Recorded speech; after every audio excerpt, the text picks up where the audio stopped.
구약성경 시편 104편 1절에서 18절입니다. 103편과 104편은 내 영혼아 여호와를 송축하라 하는 말씀으로 시작되고 있습니다. 103편에서는 내 모든 죄악을 사하여 주셨기 때문이라고 말하죠. 내 질병을 고쳐주셨기에, 내 영혼을 파멸해서 건져주셨기에, 내 소원을 만족하게 해주셨기에, 나에게 독수리 같은 새 힘을 주셨기에, 인악하지만 매우 세심하고 부드럽게 나를 인도해 주셨기에 주님을 찬양하자라고 말합니다. 다윗은 자신이 살아왔던 생애를 돌아보면서 감사하며 내 영혼아 여호와를 송축하라는 말로 끝을 맺습니다. 사울이 귀신에 들렸을 때 다윗이 하나님을 찬양하면 귀신이 떠나갔습니다. 그는 힘들고 어렵고 원망스러운 일이 있을 때도 하나님을 찬양했습니다. 신자의 삶이란 찬양으로 시작하여 찬양으로 끝을 맺는 것입니다.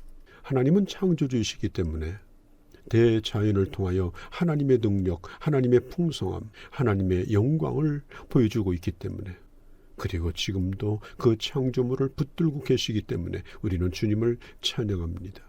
우리는 대자연을 바라보면서 은혜 받는 계절을 보내야 합니다. 은혜 받은 심령으로 세상을 바라보면 아름답습니다. 한 송이의 꽃을 보면서도 감탄합니다. 신비롭습니다.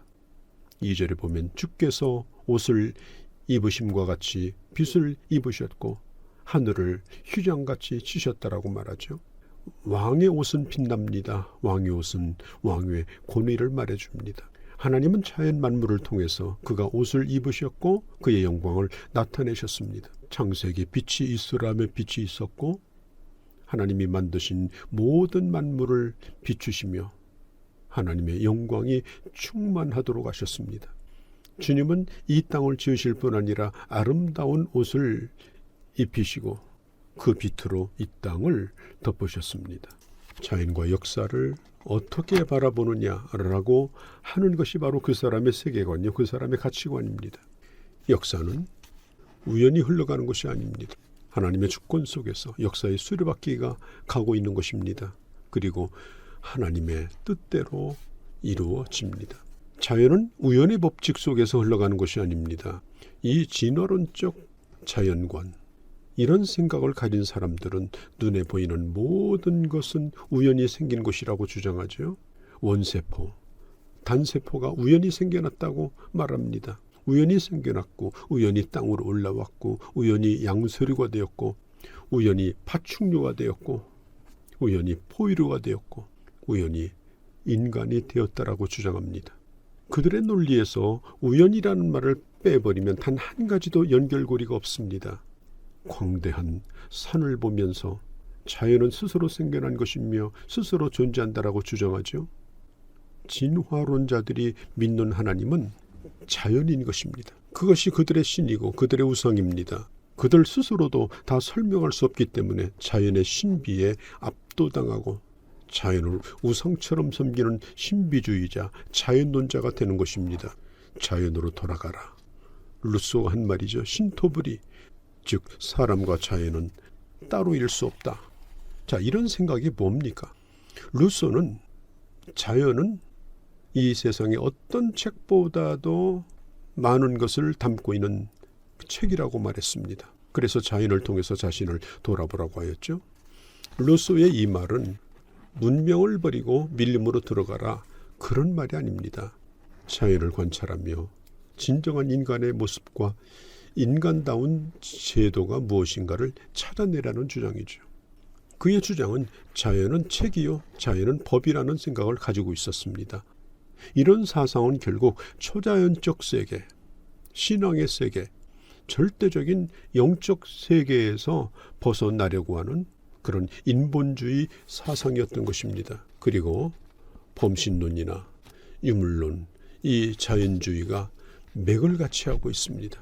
자연을 뛰어난 절대자이신 하나님의 주권 안에서 인정한 것을 거부하고 자연 상태에서도 얼마든지 인간은 계몽하면 선하게 되고 또 선한 세상을 만들 수 있다라고 하는 그런 인간의 존재를 부각시키기 위한 사상이죠.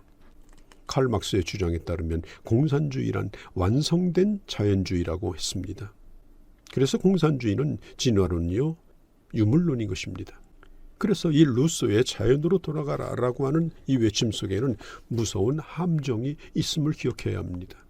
자연을 역행하면 병들어 죽고 자연에 순응하면 장수한다, 그런 얘기도 하죠. 모든 생명체는 자연에 순응하며 살지만 오직 인간만은 자연을 거스리며 살고 있다라고 주장하기도 합니다. 너희는 흙이니 흙으로 돌아가라고 하는 이 말씀을 인간의 필연적인 운명인 죽음을 의미하고 있다라고 성경은 말하고 있죠. 그런데 이들은 뭐라고 얘기하는가 하면 자연은 자연으로 돌아가야 된다. 자연으로 돌아가는 것이 바로 인간의 본래의 모습이라 그렇게 주장합니다. 이런 얘기에 대한 깊은 분별력이 우리에게 필요합니다. 하나님은 모세에게 자신은 스스로 존재하는 분이라고 가르쳐 주셨죠. 하나님은 누가 만드신 분이 아니라 스스로 존재하시고 그분이 만물을 만드셨습니다. 눈에 보이는 모든 것을 하나님의 손에 의하여 만들어진 것입니다. 스스로 존재한 것은 어떤 것도 없습니다. 진화론자들은 자연은 스스로 존재한 것이기 때문에 지금도 스스로 진화하고 있다라고 주장하죠. 인생이라고 하는 것은 자연의 일부이기 때문에 결국은 우연히 존재하다가 그냥 우연히 그냥 사라지는 게 그냥 인생이다. 그들은 그렇게 얘기합니다. 이 진화론자들은 세포 하나도 우연히 존재한다고 말하죠. 여러분, 과학의 발달로 세포 하나에 엄청난 복잡한 세계가 있다는 게 밝혀졌죠. 지금 진화론자들은 입을 다물기 시작했습니다. 현대 과학으로도 세포 하나에 숨겨진 생명의 비밀을 풀어낼 수가 없습니다. 신비로운 정보와 설계가 그 안에 있습니다. 오늘 현대 과학은 생명의 기원에 대하여 지식적인 인간의 지식을 가지고 이 모든 것을 다 풀어낼 수가 없고, 지식을 가진 존재가, 인격을 가진 존재가 이 우주에 개입을 했다라고 지금 이해하고 있는 그런 과학자들이 많습니다. 진화론은 과학의 허물을 뒤집어 쓴 무신론입니다. 진화론은 자연주의 철학이며 진화론은 종교입니다. 그것이 증명되든지 아니든지 자신들은 진화론을 믿겠다고 결심한 사람들입니다. 바울이 말한 바와 같이 그들도 하나님의 존재에 대하여 핑계댈 수 없는 그런 처지가 되었음에도 불구하고 그들은 계속해서 과학의 탈을 쓰고 자연을 우연으로 그렇게 만들어 버린 것입니다. 생명이 이 땅에 분명히 존재하지 않았던 때가 있었고, 그리고 그 모든 것은 처음부터 설계를 가지고 만들어진 것이고 그 만드신 하나님으로부터 나왔다는 사실을 우리는 인정해야만 하는 것입니다. 시편 104편 4절에서부터 18절까지는 하나님께서 지으신 이 자연의 신비로움에 대하여 기록하고 있죠. 하나님은 물 위에 집을 지으시고 구름을 타시고 바람을 날개로 삼으시고 바람과 번개를 심부름꾼으로 삼으셨습니다. 바람이 멋대로 부는 것 같지만 하나님이 주장하시고 땅의 기초가 흔들리지 않게 하셨습니다. 마치 겉옷을 펼쳐놓은 것처럼 넓은 바다를 펼치시고 바다에 출렁거리는 파도를 주장하십니다.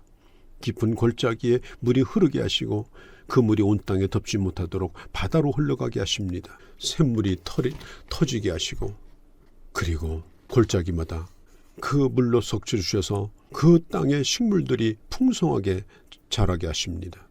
하나님이 하늘에서 비를 내려주셔서 백향목을 울창하게 하셨습니다.